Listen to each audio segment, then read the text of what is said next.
We're putting up a variety of tents across campus, different sizes, to provide some outdoor space for the students so they're not congregating inside the buildings. Also providing some additional Wi-Fi. All of the tents will have additional lighting so students can congregate at night.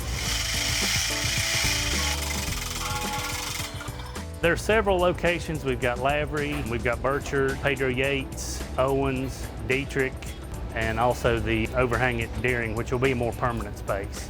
So there are quite a few spaces spread out over campus. It's a little out of the ordinary, but I think it'll work well to help the students spread out and have a little more gathering space to make up for spots that won't be able to be utilized. If they've looked at how some of the classrooms, the capacity has been drastically reduced, this will allow students more space to get out and actually get together and have the college experience.